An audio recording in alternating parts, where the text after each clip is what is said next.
I never thought my entire life would unravel in a single courtroom, but that's exactly what happened the moment my daughter stood up, walked to the front, and pressed play on a video that changed everything.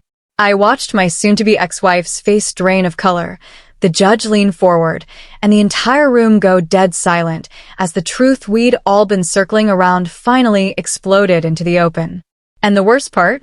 I didn't even know my daughter had that video. I didn't know she had seen what she saw. I didn't know she had been carrying that burden alone. So now I'm left asking myself the question I'm going to ask you. Was I wrong for letting that video play, even though I knew it would destroy her relationship with her mother forever? Or would you have done the same thing if you were in my position? To explain how everything spiraled into chaos, I need to go back to the beginning, before the lawyers, before the fighting, before the secret recordings, back to when my wife, Erin, and I still felt like a normal family.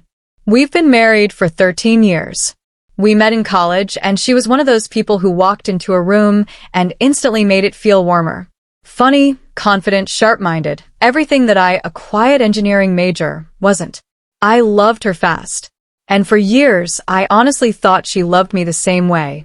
Life wasn't perfect. We weren't perfect, but we had our routines, our inside jokes, our shared dreams, and most importantly, we had our daughter, Lily. She was the glue that held us together in ways I didn't appreciate until it was almost too late. When things first started feeling off, I blamed myself. I was working longer hours, trying to climb a career ladder I wasn't even sure I wanted. Erin started staying out later with her coworkers, going on weekend business trips that never used to exist, suddenly needing space because she was overstimulated from being a mom.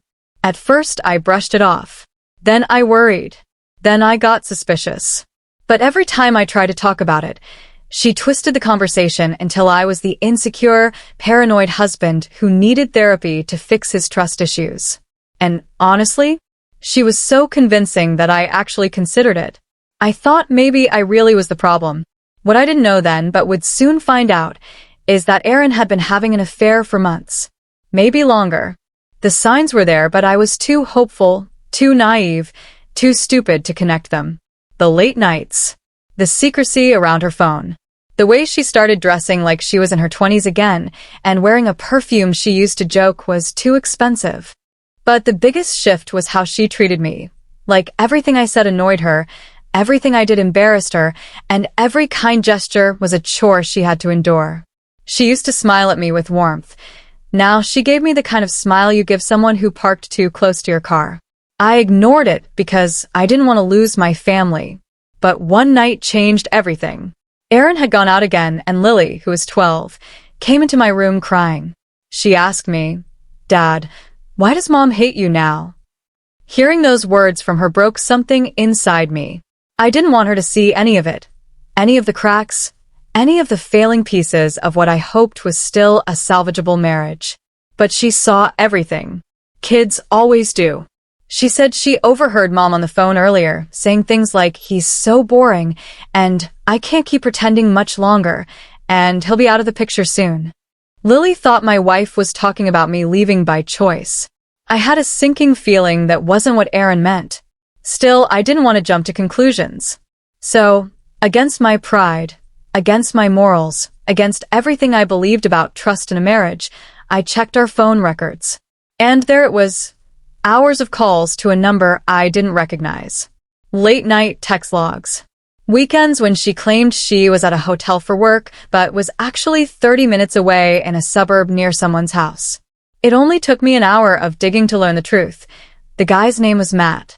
He was from her gym. And based on social media posts, they hadn't exactly been subtle. My heart sank, but I knew I couldn't explode. I knew I had to gather everything. For me. For Lily. For the divorce I knew was coming. Confronting Erin was pointless. She denied it. Then she blamed me. Then she accused me of violating her privacy. Then she cried. Then she screamed. And then she did something I didn't expect. She tried to turn Lily against me. She told her that the reason we were fighting was because I didn't want to be a family anymore. I didn't even know she had said that to her until months later. That's when I realized she wasn't just cheating. She was rewriting our entire reality, so she wouldn't look like the villain. Fast forward to the divorce process. which was uglier than anything I imagined. My wife demanded full custody. Full custody. She said I was emotionally unstable and manipulative and financially controlling, which couldn't have been further from the truth. She tried to paint herself as the victim of a cold, uncaring husband who pushed her into the arms of another man.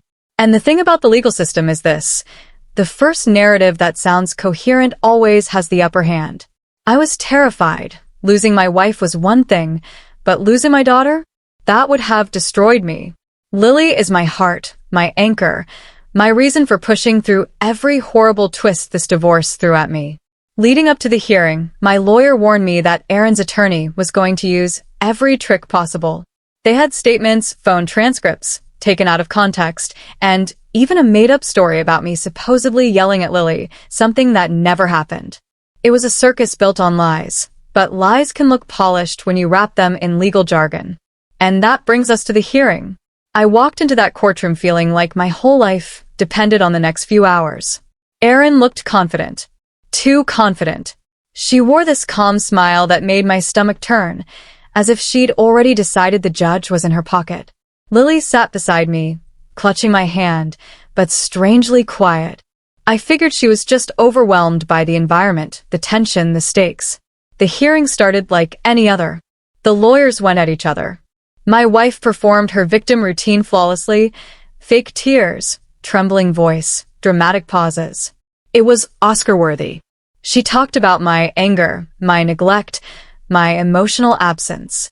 And I watched the judge scribble notes, which made my blood run cold. But then came the moment everything shifted. After Erin finished speaking, the judge asked if anyone else wished to make a statement or provide clarifying evidence. Before my lawyer could respond, Lily stood up. My 12-year-old daughter, shy, introverted, the kid who hated even raising her hand in school, walked to the front of the courtroom. "Your Honor," she said, voice shaking but steady enough to carry, "I have something I need to show you." Everyone froze. Erin's eyes went wide. My lawyer whispered, "Did you know about this?" And I shook my head because I didn't. I had no idea what was happening. Lily handed the bailiff a USB drive. The judge raised an eyebrow but allowed it. The screen flickered on. And then we all heard it. A video recorded from Lily's tablet. A video I didn't even know existed. It was our kitchen. The angle was shaky, like she was hiding behind the door. And in it, Erin was on the phone, laughing, whispering, talking to someone she clearly thought was safe to confide in. "Lily thinks I'm at work," she said. "She believes anything I tell her. Honestly, I'm counting down the days until the divorce. Once I get custody, I won't have to deal with him again. I'll make sure he barely gets to see her. It'll be better for me and Matt. A clean slate."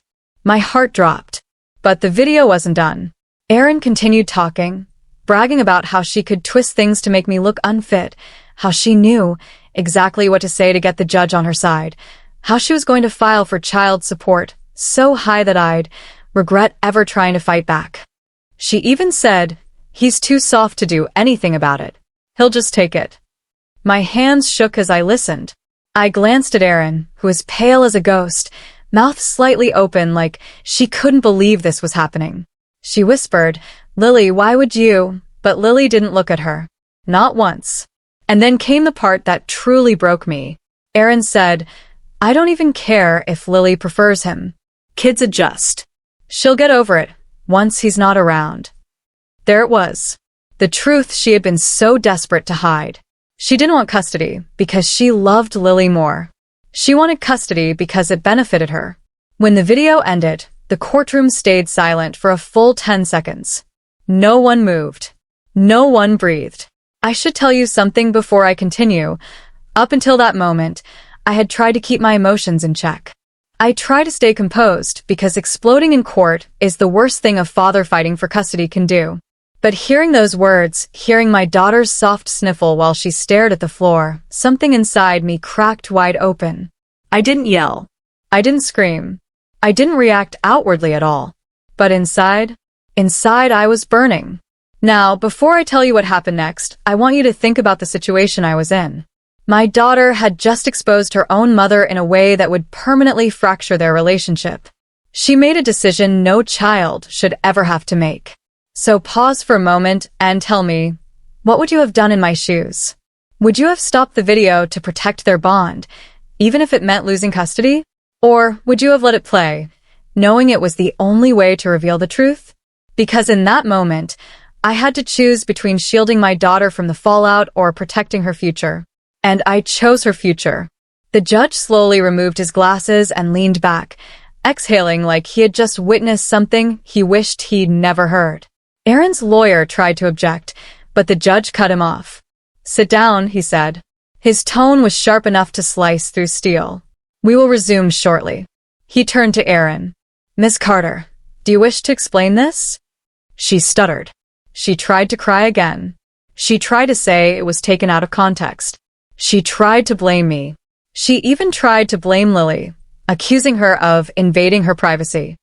But the judge wasn't having any of it. He asked her point-blank if the voice in the recording was hers. And she couldn't deny it. My lawyer didn't even need to speak. By the time the hearing wrapped up, the judge ruled temporary primary custody in my favor while the court conducted a full evaluation. Aaron's visitation was limited to supervised weekends until further notice. The judge said, and I quote, "The evidence presented today raises significant concerns about the mother's intentions and her ability to prioritize the child's emotional well-being." When those words hit Aaron, she broke down. Not out of remorse, but out of humiliation. She looked at me like I had stabbed her. Not because she cared about the consequences, but because she finally realized she had lost control of the narrative she tried so desperately to manufacture. After the hearing, Aaron tried to approach Lily, calling her name, reaching out, pleading for her to talk to her. But Lily stepped behind me, grabbed my arm, and said, "I want to go home with Dad." Her voice didn't shake at all. It was steady, grounded, resolute in a way I didn't expect from a 12-year-old kid. That strength? I'll never forget it. Aaron cried harder. She begged. She said, "Lily, please, you misunderstood. I didn't mean any of that, baby." But Lily finally looked at her and said something that made my chest tighten and my heart ache all at once. "You meant every word. You just didn't think I heard you." We walked out of that courthouse hand in hand, and even though I knew the fight wasn't completely over, I felt something I hadn't felt in months. Hope. Real hope. The kind that sits heavy in your chest, but lifts your entire spirit. Over the next few weeks, things were rocky. Aaron sent long emails, some apologizing, some blaming me, some blaming Lily. She tried everything: guilt, manipulation, denial, justification. She wanted unsupervised visits. She wanted the judge to reconsider. She wanted to pretend the video didn't exist. But there was no one doing it. The custody evaluator eventually completed their assessment, and their report leaned heavily in my favor. They noted that Aaron displayed patterns of manipulation, lack of accountability, and prioritization of personal interests over her child's emotional needs. The video, combined with months of documented behavior, painted a picture she couldn't escape. The final custody ruling gave me primary custody. Aaron received alternating weekends and one midweek dinner, unsupervised, but contingent on her continuing therapy.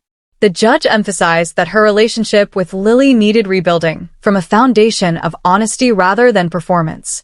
Lily still sees her mother, but their relationship is strained. Not broken beyond repair, but undeniably changed. And while that hurts, I also know the truth. Relationships built on lies are doomed. At least now, theirs has a chance to rebuild on something real. As for me, I'm still healing. I'm still processing. I'm still trying to understand how the woman I married became someone capable of weaponizing our daughter to gain an upper hand in a divorce. But every night when I tuck Lily in, when she hugs me and says, "I'm glad you didn't let her take me away," I know I made the right choice, even if it came at a cost. So that's my story. A messy, painful, shocking unraveling of a marriage I thought would last forever. If you were on my side, if you think I did what a father needed to do, then like this video and let me know. Subscribe for more stories like this and share your thoughts in the comments, because I still ask myself whether things could have unfolded differently. Thanks for listening, and I'll see you all in the next story.